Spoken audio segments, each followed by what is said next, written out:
Hey guys, welcome to a new movie review. Today I'm going to be talking about the sequel to 47 Meters Down, and that's 47 Meters Down Uncaged.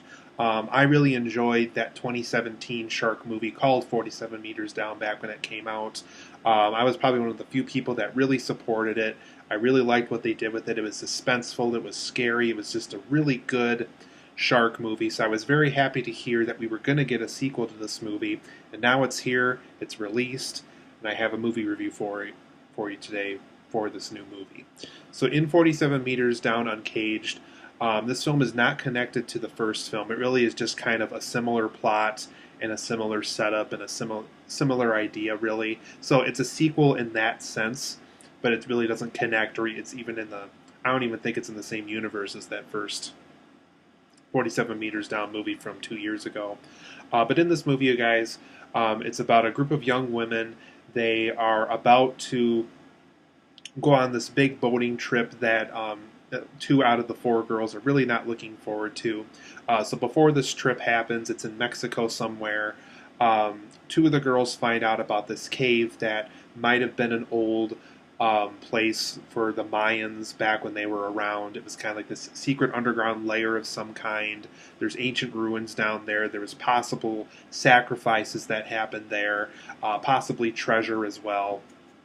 And so they hear about this, they know where to find it. So on the day of the boating trip, they convince the two girls that really weren't looking forward to that trip the whole time. And one of them would have had to have dealt with a bully that she deals with at the school that she goes to. So basically, they talk them out of leaving that boating trip, coming with them to this old Mayan cave of sorts. And while they're down there, obviously it's exciting at first because they're seeing all the ruins and the treasures and all this stuff. And unfortunately, they're not the only living things down there. When they find out that there's these giant sharks that are hungry and that are very big, and they are relentless, and they will eat anything in their path that gets down there. So basically, with very little resources available, they just have a couple of scuba gear on and some oxygen tanks, and they kind of lost their way down there as they went down to the cave. These girls have to figure out how to get out of this cave before it's too late and before they become shark bait. So overall, guys, I enjoyed this movie. I didn't quite love this movie like that 2017 film, because I really, really liked that 2017 film with Mandy Moore, and I just love how intense it was, how scary it was. I even liked the characters in that film. I really cared about Mandy Moore and her friend surviving that situation that they ran into. I liked this new one. I just didn't quite love it as that very first 47 Meters Down movie. Just the characters weren't as interesting this time around. Even though they had little resources, I thought there was a lot of cheats that the film does to make sure that the characters survive the situation longer and things like that. I just didn't fall in love with this idea as much as I did in the first film. I thought the whole claustrophobic, stuck in a cage, have to find a way up to the surface idea was a little more interesting this time around than a group of girls find this cave and they're looking around and they happen to find sharks down there and they got to get back up, and it just didn't feel as interesting this time around. I just didn't feel as invested this time, and maybe that has something to do with the script and the direction. It just maybe probably wasn't as interesting as that first time around. But overall, from my overall opinion of this film, you guys, from my positives and negatives of things I liked and didn't like about the movie, I liked it overall, but there's things about it that I like and certain things I didn't like. So for my positives, I like the adventure element that this film has. I like how it's more about roaming around open space, adventuring this cave and kind of figuring it out. There's definitely like a maze element to this cave. You can go forward in certain places, but you can't go back. And there's certain areas where you can go back then, but once you go forward, you can't go back again. So I kind of like the adventure element of figuring this cave out, figuring out, what other possible people they could run into, what some advantages of moving forward, some advantages of staying where they are.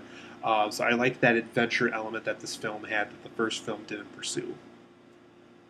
I also like the set design of this movie, and I really like how it really was kind of a maze while they were down in this cave, that they had to figure out what they could do, what they couldn't do, how lights and things that they have for scuba gear and things like that can be used to their advantage to survive the situation.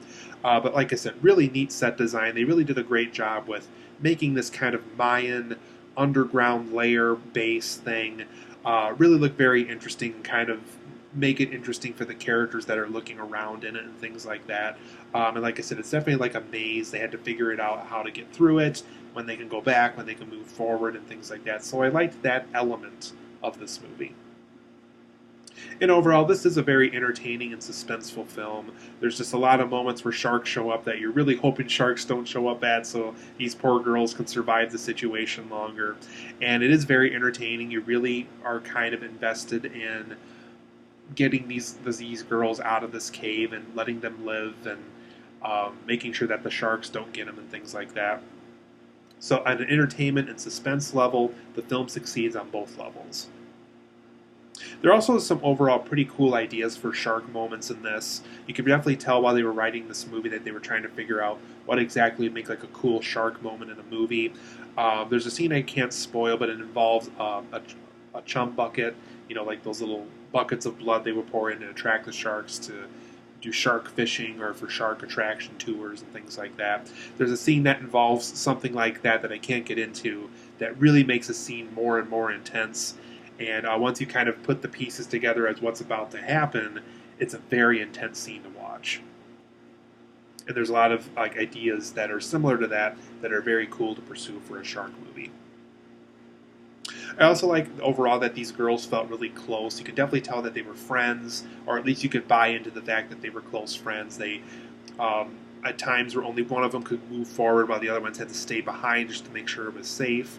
You really got the sense that certain characters were trying to be brave about it and made sure that the friends could go through with them and things like that. So I really like how these actresses really felt like they were close friends in this movie. For my negatives, though, I really feel that this film just wasn't quite as intense as that first film. That first film was very tense, very scary. The sharks moved very quickly. You had to act fast when they were doing really kind of dangerous things with the sharks. This time around, I just didn't feel as intense. It just didn't feel as tense this time around. Maybe it was just the fact that they had more resources available and places they could restore oxygen at and things like that in this movie that kind of loosened the tension that the first film didn't quite have for the characters, that this film made accessible more so for these characters. Overall, I just didn't feel like these characters were very interesting either. They were just kind of this random group of friends that were close, and they're not unlikable, but they're not absolutely amazing characters to begin with either. So I thought the overall character development really wasn't very good in this movie. Like I said, there's a lot of conveniences that these characters run into, like air pockets and places they can stop to get oxygen while they're in this cave, ways to kind of make sure they can preserve their oxygen tanks longer and things like that. Things that the first film just did not have available to those two girls at all. It really was just them in the cage, and that was about it. So there was just a lot of conveniences in this film that kind of loosened the tension because the girls in the first film didn't have that same access to certain things the way that the girls do this time around in this movie. There's also no really kind of big plot twists in this movie. There's one in the first film that I can't spoil here that I thought was very clever. It kind of made you believe the ridiculousness of that third act in the first movie. They don't really do anything this time around to warrant any kind of like a cool plot twist or even have one in it. So that was one downside of this film. I thought there was going to be something really clever again that the first film did that unfortunately this film never pursues either.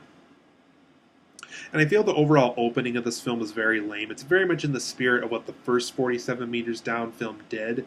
But at least the first film had something that kind of have a reason for why it's opening the way it is. This time around, it's just like, here's some things you're going to see later in the movie. Here's this girl falling in this pool, and here's the title, and here we go. It just kind of felt very lame and rushed, and it just didn't feel like there wasn't a lot of magic. It wasn't as imaginative as it possibly could have been. And there's also just a lot of really dumb character moments in this movie, just scenes where you really can't believe that somebody is that stupid in certain moments, or even just things like, okay, you saw the cave as promised, you should turn around now, get out of there, and go. And they kind of stick around and fiddle with this fish thing that they clearly shouldn't have messed with. And yeah, there's just so many dumb character choices here. Just like, why are they doing that the way that they are? Just it's very hard to get behind certain characters where they think in the complete opposite direction of what you would pursue for such a dangerous situation like this. But overall, I'm going to give this new 47 Meters Down film, 47 Meters Down Uncaged, an 8 out of 10. I think it's enjoyable. It's a good film. It's not amazing. It's not great. I liked it. I just didn't quite as enjoy it as much as the first 47 Meters film did. I like that first film way better than this one. I would say rent this film if you're kind of modestly interested in it. If you absolutely loved the first film like I did, yeah, sure, maybe go see it in the theater. Don't expect anything amazing, though. And if you really hated that first 47 Meters Down film, there's a lot of things here that are very going to make it very difficult for you to like this film at all, really. So I would say if you really like the first film, see this one. If you really didn't like that first 47 Meters Down film, you can probably just rent this one or even skip it if you absolutely have to. So 8 out of 10 for me. I like this film. Didn't love this film. A lot of hit and miss elements in this movie.